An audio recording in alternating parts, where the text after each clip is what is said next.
Bueno, buenos días básicamente, aunque aquí sean buenas tardes. Bueno, les habla Luis Fructuoso, ya me ha presentado. Bueno, soy profesor de ALDE Business School y vamos a iniciar este pequeño webinar, este seminario sobre qué debe conocer un responsable de sostenibilidad en 2022. ¿Por qué este título? Bueno, pues este título viene un poco a raíz de todos los cambios que en los últimos años está habiendo respecto de la gestión y protección del medio ambiente a nivel global, más global que nunca, y que han ido transformando la necesidad de conocimientos de este tipo de cargos, de este tipo de responsabilidad dentro de las organizaciones, ya sean empresas, ya sean del tipo que sea, en cuanto a la necesidad de conocimientos. Bien, hacemos un poquito una brevísima historia de un poco cómo ha ido evolucionando esta figura del responsable de medio ambiente, ¿no? que lo era en una etapa inicial, visto desde la perspectiva en cuál ha sido la necesidad de gestión por parte de las empresas. Bien. Comenzamos. Todo esto se inicia, digamos, a partir de los años 70, en los cuales se hace un estudio o se comienzan a hacer estudios de impacto ambiental de grandes proyectos. Se empiezan a hacer regulaciones normativas en cuanto a la protección del medio ambiente, pero siempre desde una perspectiva muy, muy local. Es decir, los estudios se centran en ver cómo aquella actividad, aquel proyecto, aquella actuación podía afectar a su medio ambiente más cercano. Es decir, la preocupación inicial, de los años 70, viene a ser sobre el entorno más inmediato. A partir de aquí, lo que sucede es que en unos países antes, en otros países más adelante, se empiezan a trabajar normativa, leyes, decretos, es decir, todo un sistema regulatorio que tiene como idea, tiene como base conseguir al máximo la protección del entorno. ¿Por qué? Porque empieza a verse que el medio ambiente ya no lo aguanta todo. ¿Cuál es el orden en que se inicia este tipo de marco regulador? Bueno, pues básicamente se empieza por aquello que puede hacer más daño también a las personas. No olvidemos que al final somos parte del entorno, somos parte del medio ambiente, con lo cual es interesante tener esta perspectiva siempre en cuenta. Y aspectos ambientales como los relacionados con atmósfera, con agua, con la gestión de residuos, son aquellos que comienzan a tener una normativa reguladora. Una normativa reguladora que, continúo insistiendo, está muy dedicada a la protección y a la gestión del entorno más próximo. A su vez, toda esta normativa se va convirtiendo cada vez en más restrictiva, es decir, conforme se identifica una clara degradación del medio ambiente, lo que sucede es que se van poniendo cada vez barreras o límites más restrictivos para intentar conseguir, siempre desde el punto de vista de las emisiones más cercanas, minimizar el impacto. Siempre hablamos en esta época, en esta etapa de impacto. Bien, con esto llegamos a finales del siglo XX, principios del siglo XXI, en el cual el medio ambiente ya está considerado en todas las empresas. Es decir, la figura que hablaba antes del responsable de medio ambiente se convierte en casi obligatoria para aquellas actividades que tienen un cierto impacto, pero se dedica básicamente a controlar emisiones, a controlar toda la gestión de residuos, una carga administrativa importante, y como siguiente paso, especialmente a partir del año 1996, con la aprobación de la primera versión de la ISO 14001 de sistemas de gestión medioambiental, digamos que esta persona ya da un pequeño pasito. Es decir, se supone que todo el mundo está al caso de sus obligaciones ambientales, de sus necesidades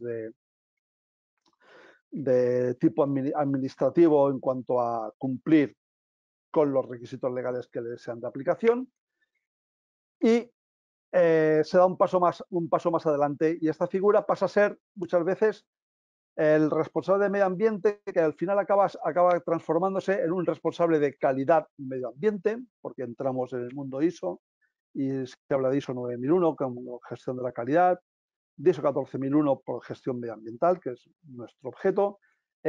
Otras veces se añade esta responsabilidad en prevención de riesgos laborales, pero siempre desde una perspectiva de gestión, en este caso ayudada o empujada por lo que son los sistemas de gestión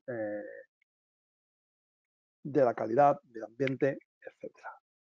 Bien, continuamos este avance, y a finales de los 90, principios de los 2000, también entran un nuevo tipo de información a gestionar que está basada en todo lo que es el mundo de la responsabilidad social corporativa, que tenéis aquí en esta transparencia como RSC. Es decir, una responsabilidad que lleva a analizar el papel social de las empresas y, por tanto, vinculada de una forma indirecta con el medio ambiente. ¿De acuerdo? Bien, por tanto, nos encontramos en una situación de control de emisiones, con una cierta perspectiva proactiva con la implantación de sistemas de gestión medioambiental, que va evolucionando, y con esto vamos pasando y vamos empezando el siglo.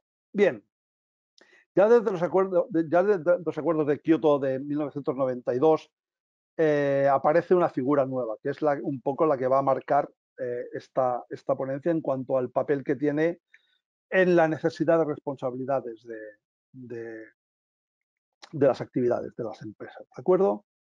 Bien, lo que sucede es que de una lucha contra el cambio climático de una forma abierta, en la cual hay muy buenas intenciones y no siempre una actuación directa en las empresas, poco a poco se van dando pasos hacia una cierta obligatoriedad de la que vamos a ir hablando. Esta obligatoriedad es o va a ser el motor que exija de las empresas nuevos retos, nuevos conocimientos, nuevas formas de gestión, que son las que queremos comentar y veremos.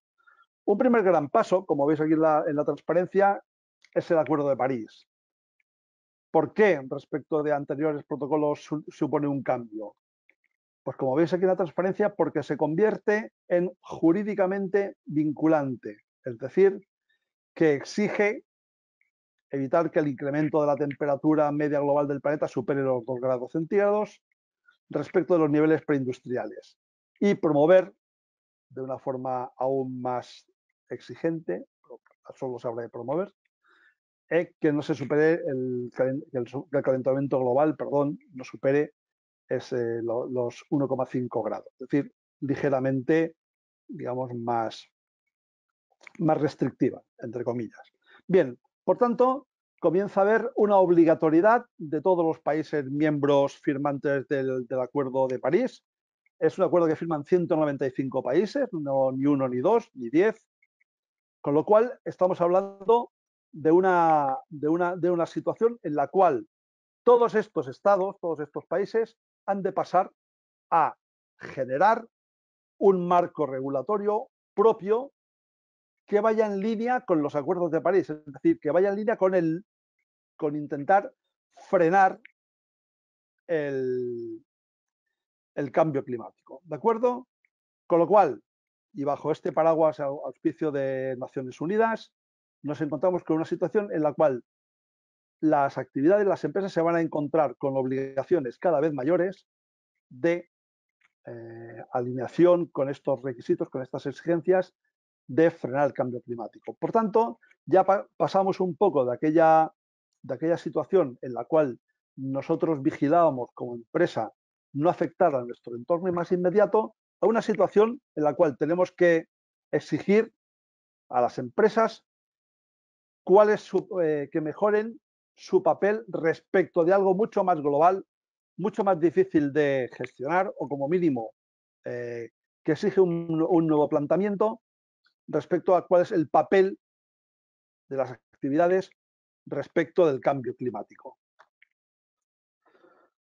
Bueno, además incluimos otro nuevo elemento que va a ser el empujón definitivo o que debe ser el empujón definitivo en estos años y en los inmediatamente siguientes, que es el papel del impacto financiero. Es decir, en este contexto de cambio climático, luego lo veremos, desde los organismos regulatorios bancarios a nivel mundial, se decide que hay que actuar por la puerta de atrás, digamos, por la vía de la presión, vamos a llamarle presión, aunque no sea del todo correcto, financiera. Es decir, que todas aquellas empresas que tengan un comportamiento ambiental o un impacto potencial ambiental sobre el cambio climático más elevado, van a tener que dar muchas más explicaciones, van a tener que justificar su forma de actuar. ¿De acuerdo? Por tanto, en las empresas, este antiguo, entre comillas lo de antiguo, responsable de medio ambiente, pasa a ser un responsable que tiene que gestionar o que puede tener que gestionar o que debería gestionar la sostenibilidad. No como una idea de política ambiental de la empresa un poco para cubrir las expectativas respecto de ISO 14001, por ejemplo, con una política ambiental, sino mucho más allá, sino como una necesidad que debe tener en cuenta toda una serie de riesgos. Aquí empezamos a hablar del riesgo como uno de los motores para poder gestionar todo este cambio de paradigma. Pensemos en una cosa, aquellos de vosotros que conozcáis los sistemas de gestión, tanto ambiental como de la calidad, como de la salud y seguridad laboral, etcétera, sabéis que desde las nuevas versiones del año 2015 implican el uso de la gestión del riesgo como una herramienta principal, porque se habla de sistemas de gestión con un enfoque basado en el riesgo. Bien, por tanto, toda esta situación de crisis climática, cambio climático, emergencia climática, según como lo veamos, y estamos cada día escuchando en los noticiarios, en la televisión, noticias más preocupantes, se incluye en este contexto de gestión de riesgo aquellos que vienen dados por el cambio climático.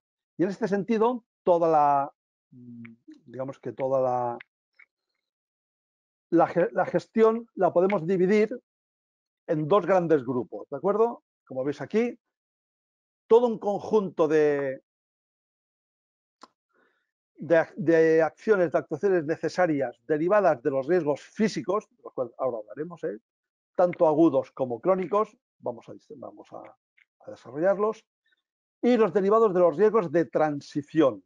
Ahora vamos a entender este cambio, pero por primera vez, además de tener que gestionar estos riesgos agudos o crónicos, que son riesgos respecto de los cuales podemos ser afectados como actividad, como negocio, como organización por un medio ambiente en cambio, además vamos a tener que tener en cuenta todo lo que llamamos riesgos de transición, que son aquellos en que, digamos, el entorno nos devuelve toda una serie de riesgos si no somos capaces de gestionar correctamente esta transición que veremos que tiene muchos enfoques para adaptarnos a esta situación de emergencia climática. ¿De acuerdo? Bien, vamos a ver un poquito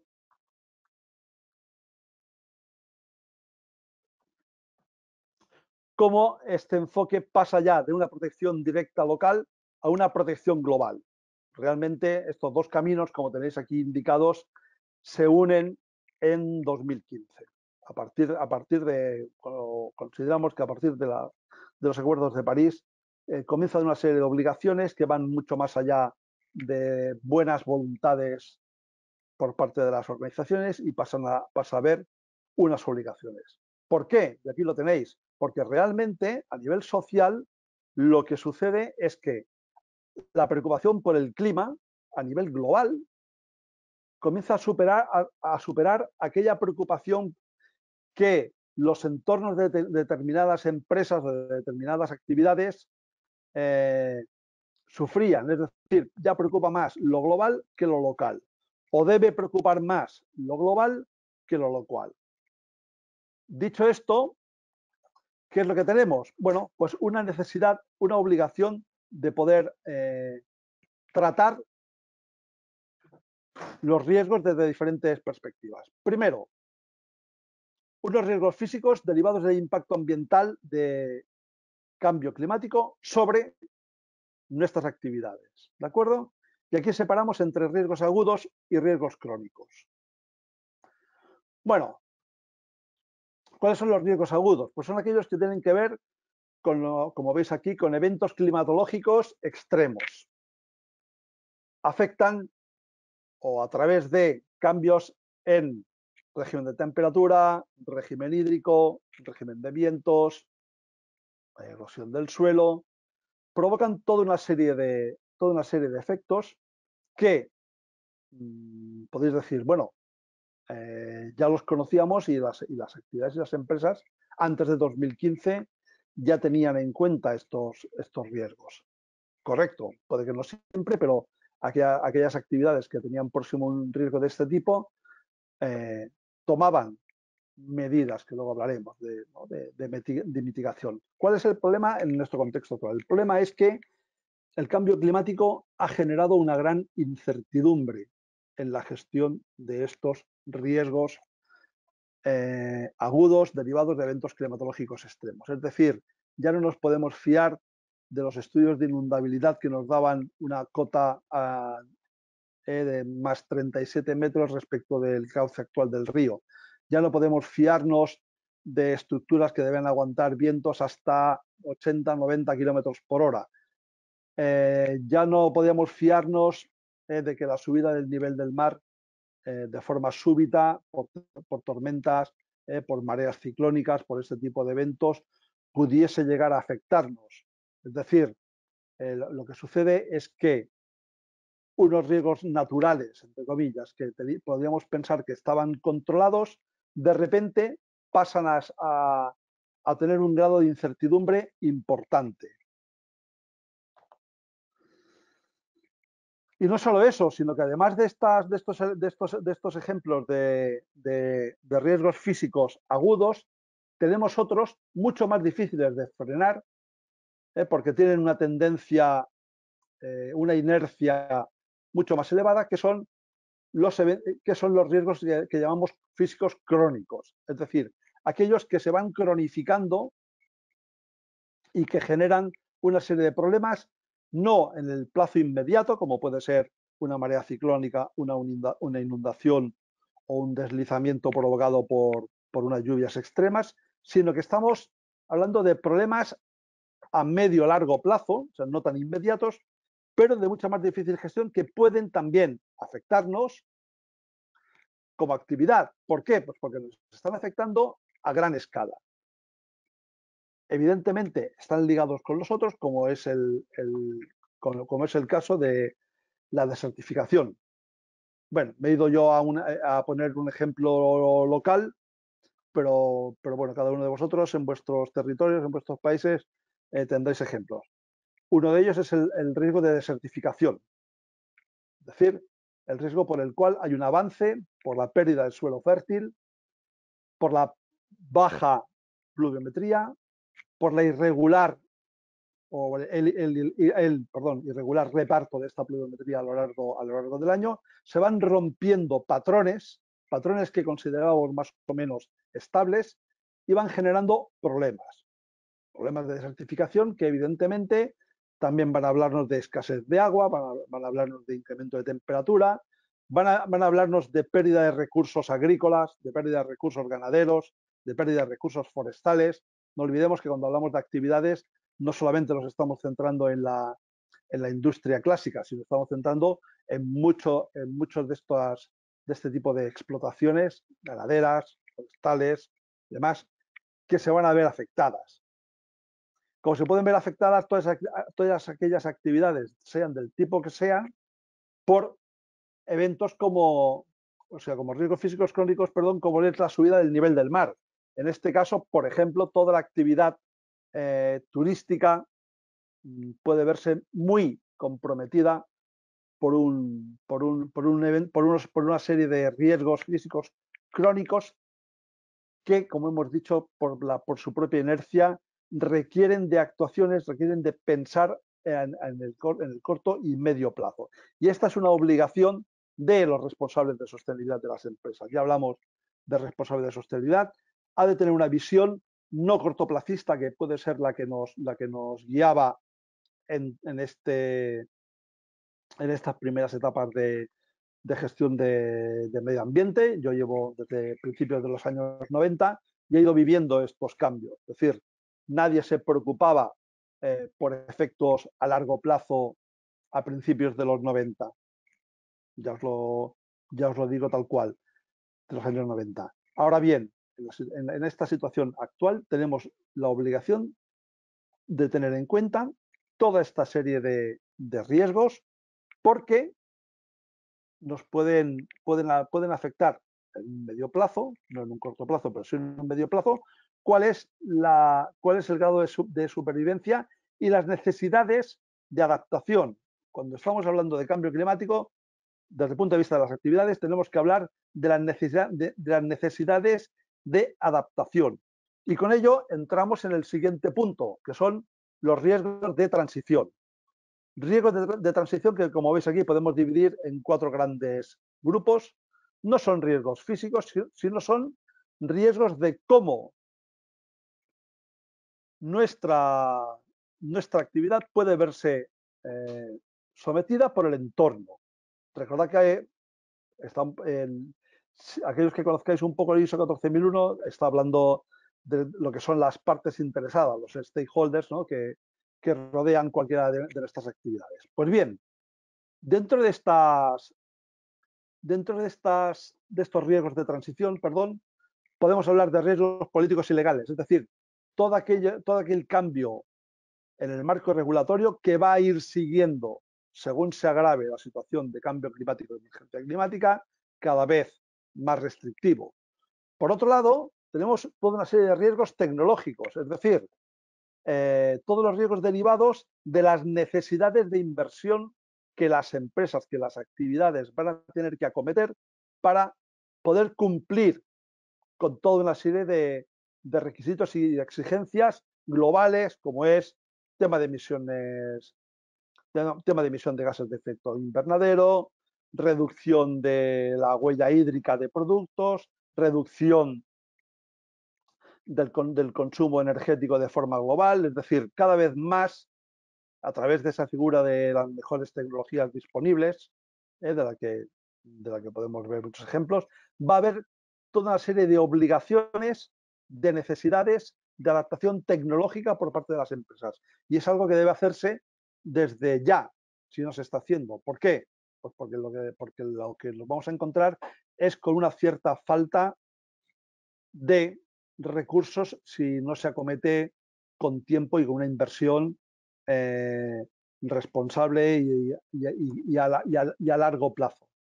Los cambios que pueden exigirse. Pensad, por ejemplo, en renovar una empresa de transportes que tiene que renovar toda una flota de vehículos para hacerlo energéticamente más eficientes, o con pequeños vehículos que tengan que pasar a ser eléctricos. Podemos hablar de 1000 retos que las empresas deben tener en cuenta. Y además, los propios riesgos de transición de mercado, es decir, cada vez más el mercado va a exigir a las actividades que aquellos productos y servicios que ponen en el mercado cumplan con unas expectativas cada vez más definidas, cada vez más claras, cada vez más desarrolladas de buen comportamiento ambiental en base a un menor efecto sobre el cambio climático. La gente, finalmente, como veis aquí en este último apartado de riesgos sociales, hay una presión social, no solo de mercado, sino directamente social sobre las actividades para una mejora del comportamiento ambiental de las empresas. Y no solamente eso, sino que, como hemos dicho, bueno, pues toda esta situación además se ve forzada desde el punto de vista financiero por una serie de elementos que pasamos a comentar poco rápidamente, que veo que el tiempo tengo una pequeña...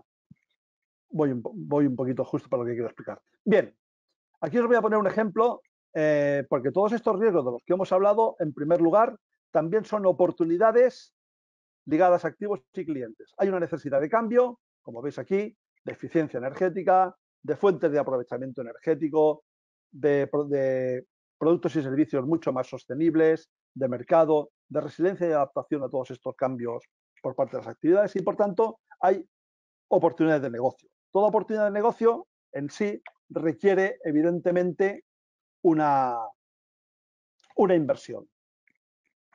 Y es en este momento, como os introduzco ahora, en que a partir de la conferencia de París, de la que hemos hablado, diciembre de 2015, se crea toda una serie de, digamos, de herramientas por parte de los organismos regulatorios bancarios.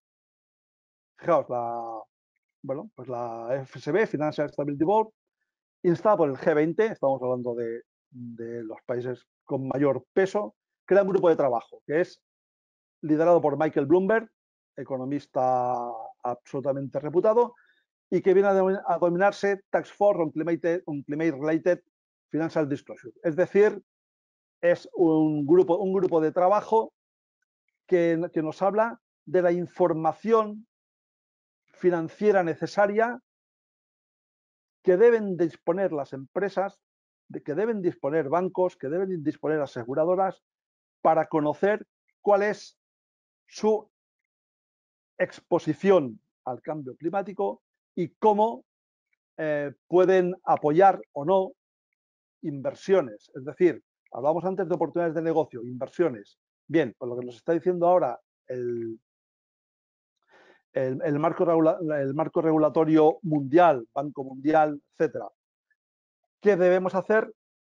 Nos encuentra con que las entidades bancarias, aseguradoras, todos estos actores económicos deben conocer cuál es su exposición a los riesgos derivados del cambio climático y deben tener en cuenta esos criterios para otorgar o no subvenciones, financiación, ayudas, creación de fondos, de bonos, etc. Es decir, que esa misma exigencia reguladora pasa al mercado financiero.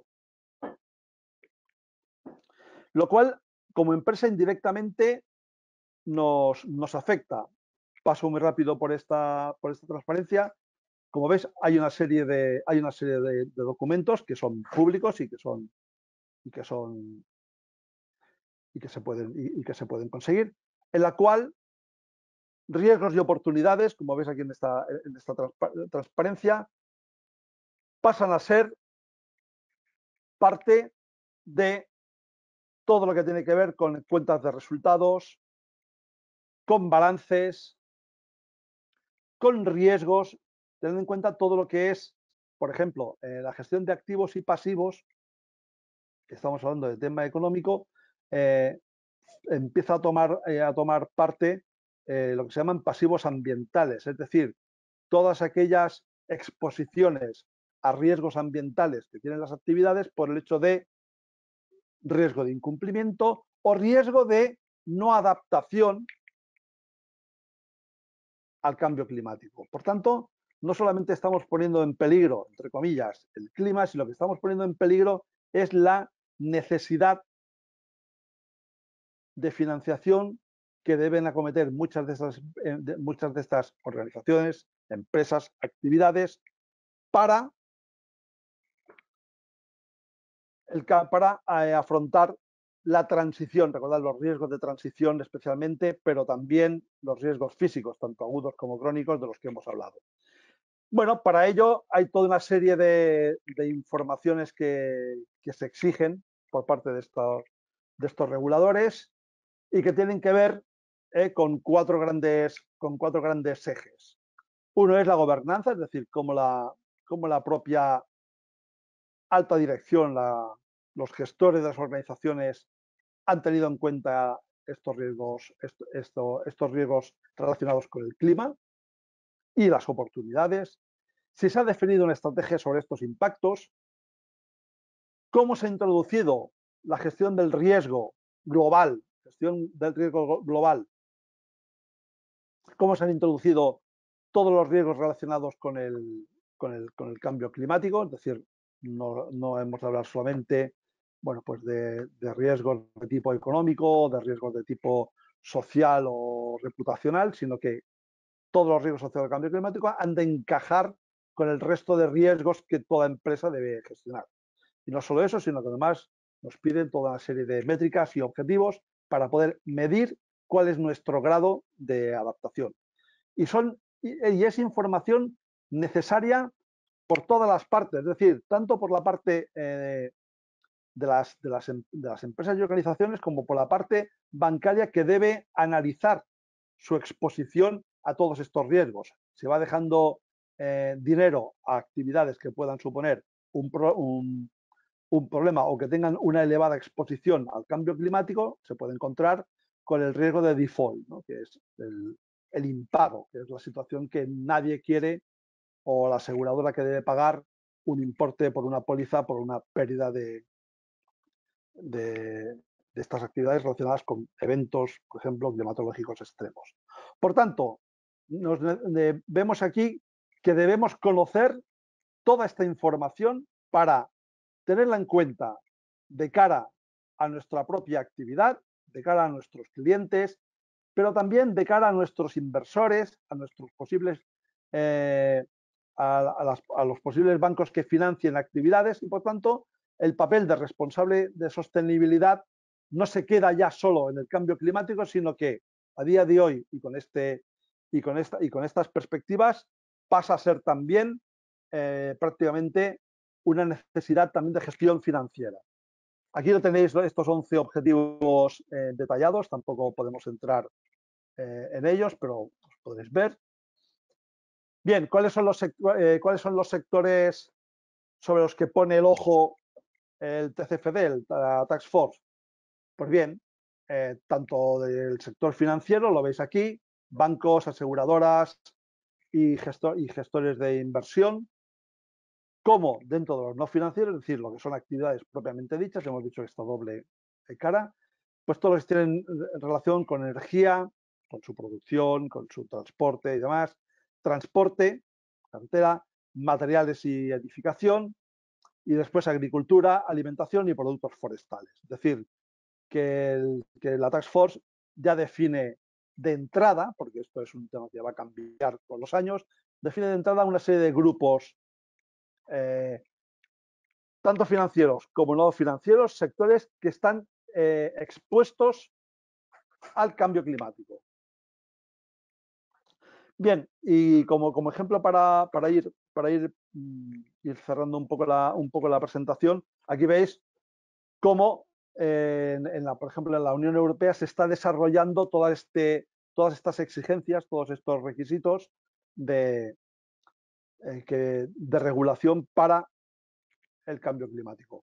Bien, Unión Europea crea en el 2018 un plan de acción de la Comisión para una economía más ecológica y limpia, un pacto verde europeo de obligado cumplimiento por los países, con lo cual, como veis, cuando hablamos antes de que uno de de aquellos cuatro pilares era en los riesgos de transición era el regulatorio, aquí veis cómo poco a poco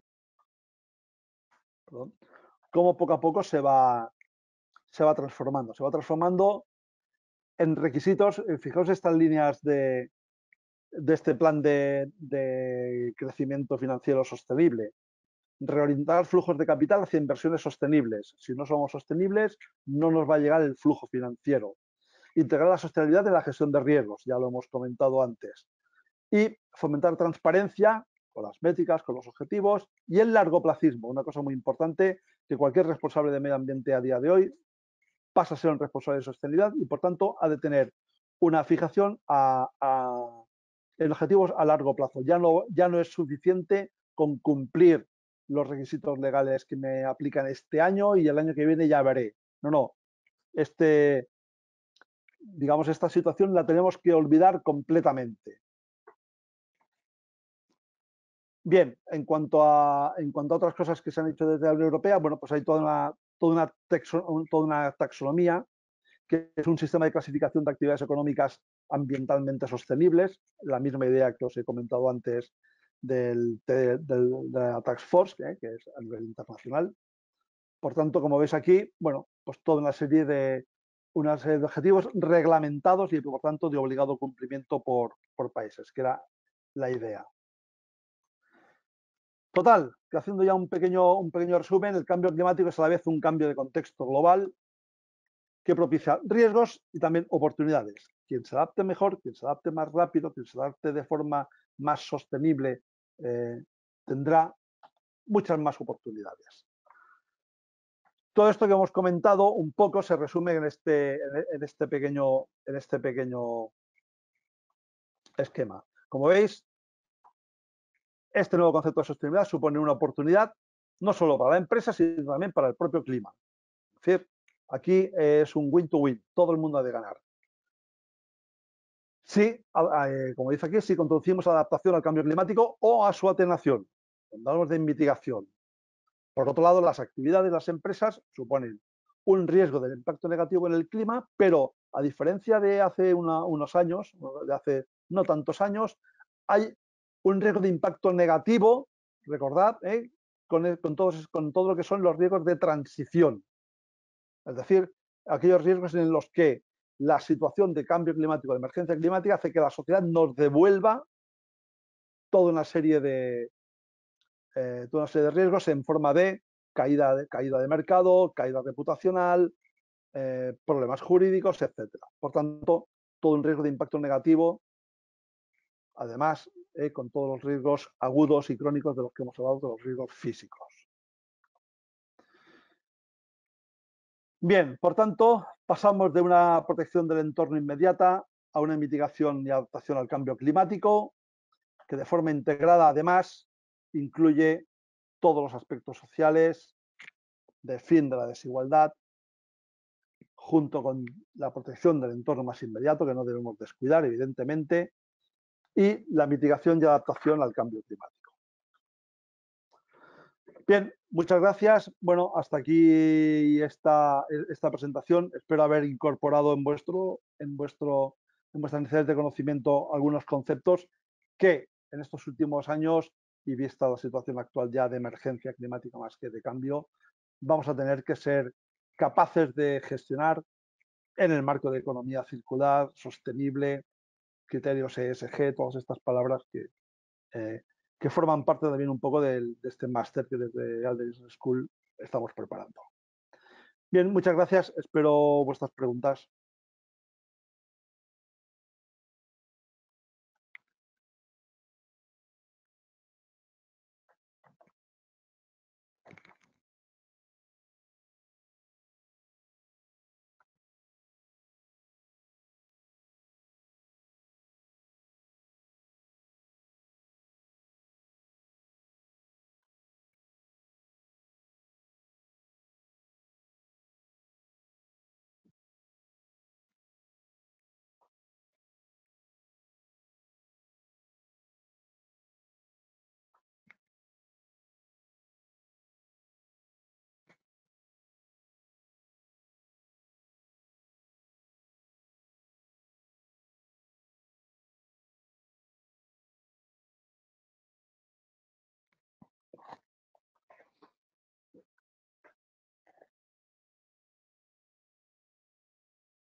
Bien, bueno, por contestar algunas de las preguntas que van llegando ahora. Bueno, de acuerdo a este nuevo esquema como de gestión ambiental, podríamos decir, las consecuencias económicas pueden venir, si queréis recordarlo, por estos cuatro elementos de los riesgos de transición, es decir, incumplimientos normativos que nos lleven a sanciones o incluso al riesgo de cierre de actividades, otras derivadas del propio mercado, es decir, en que nos encontremos en una situación en que nuestro producto, nuestro servicio, por una falta de liquidez ambiental, podríamos decir, pierda competitividad en el mercado, porque en este contexto de cambio climático va a castigarse el consumo energético de forma más elevada, con lo cual una falta, digamos, de adaptación a minimizaciones de consumo, tanto hídrico como de energía y demás, va a llevarnos a estos problemas. Y además, porque al final, bueno, pues tenemos toda la serie de elementos de riesgo reputacional directamente por parte de la sociedad, no del mercado, que también nos pueden afectar. Es decir, si no tenemos unos buenos criterios medioambientales, bueno, criterios ESG, medioambientales, sociales y de gobernanza. Es decir, que estamos hablando de que hay una interrelación ya a día de hoy directa entre la responsabilidad social de una actividad y la responsabilidad ambiental. Por tanto, la suma de todos esos elementos y además la propia falta o riesgo de falta de inversión por parte de las entidades bancarias o fondos de inversión y demás, por el hecho de que solamente puedan dirigir sus inversiones a, a empresas o proyectos sostenibles, también nos va a dificultar la financiación. No es un coste directo, sino que es un coste directo, pero que también puede llevar a un colapso económico si no disponemos de fuentes de financiación. Y ya digo que esta es una de las formas en que todo este marco regulatorio mundial ha encontrado para intentar apretar a las empresas. Evidentemente, los bancos se defienden y buscan que el máximo de proyectos pasen a ser considerados sostenibles. Aquí en Europa ha habido una discusión importante con el tema de si la energía nuclear podía entrar o no en este tipo de proyectos, desde un punto de vista de emisiones y de consumo y de gases perdón, y de emisión de gases de efecto invernadero, pues bueno, tenía ciertas ventajas competitivas que se han querido defender. Por lo tanto, estamos en un momento de discusión en este tema. De acuerdo, gracias, Lina, por tu pregunta. Después también veo aquí una pregunta que va entrando aquí en esta última hora, que cómo podemos lograr el interés de entidades gubernamentales y políticas para que inviertan en el medio ambiente y podamos competir. Bien, aquí evidentemente todo lo que son organizaciones gubernamentales, desde el ámbito local hasta el ámbito nacional y supranacional, primero deben disponer de un marco que obligue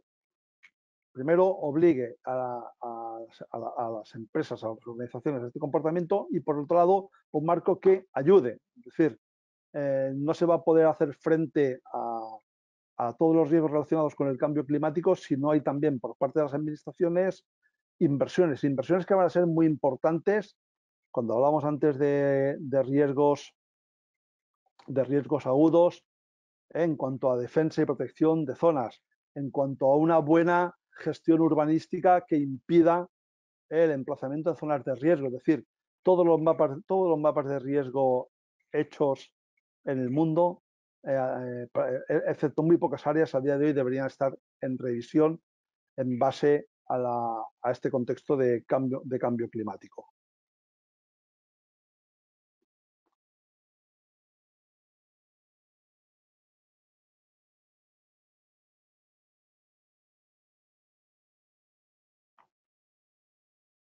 Bien, voy viendo aquí alguna pregunta más.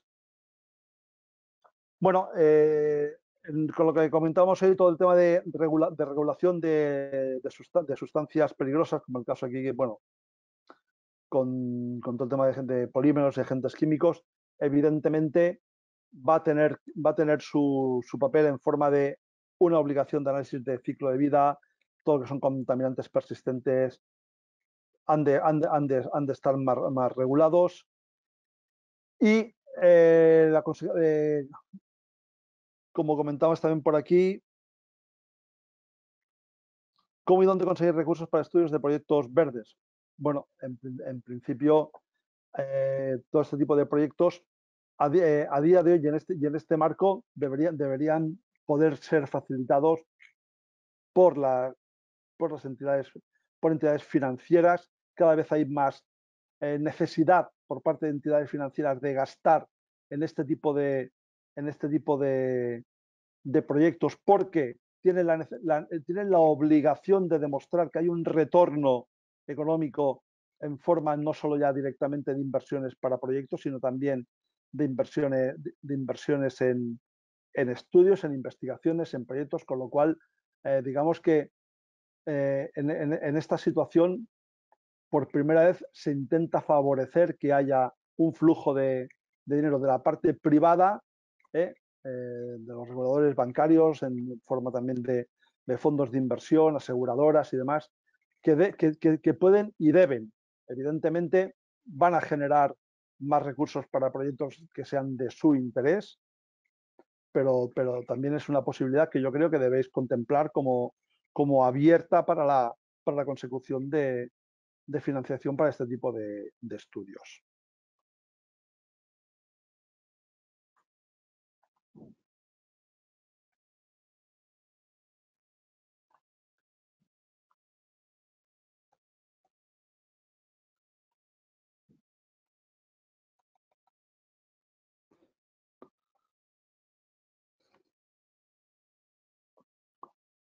Bueno, aquí hay una pregunta de cómo se puede disminuir la simulación en las empresas. Bien, si lo interpreto correctamente, simulación en cuanto a comportamientos ambientales que son de un tipo y que se intenta, entre comillas, vender, que son de otro. La idea es que la implicación del sector financiero, por eso digo que es clave en todo este asunto, porque si no nos podemos mover siempre en situaciones mm, de corrección de puertas afuera que puertas adentro, que no es tan clara, pero si al final, a base de controlar a quién mueve, a quién gestiona, a quién realiza operaciones los flujos de capital importantes, vamos a ver que cuando se tiene que demostrar con métricas y objetivos, recuerda que lo decíamos, este buen comportamiento ambiental, se reduce mucho la simulación. Por eso es uno de los 4 ejes que hablábamos antes que contemplaba la Task Force. Es decir, todo esto no se entenderá si no se puede demostrar con métricas, es decir, si no se puede demostrar con números más allá de interpretaciones un poco, digamos, que podrían dar lugar a estas simulaciones, sería la forma de hacerlo.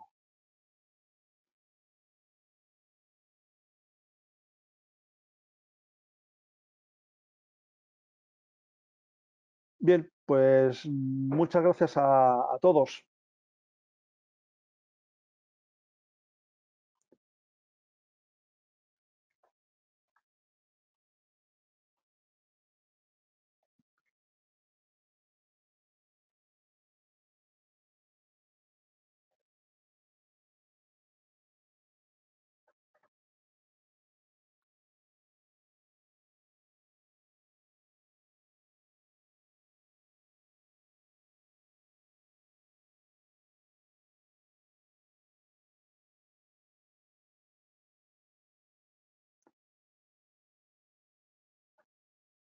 Bien, ya para acabar, una última pregunta sobre la aplicación de plazos para alcanzar objetivos y metas.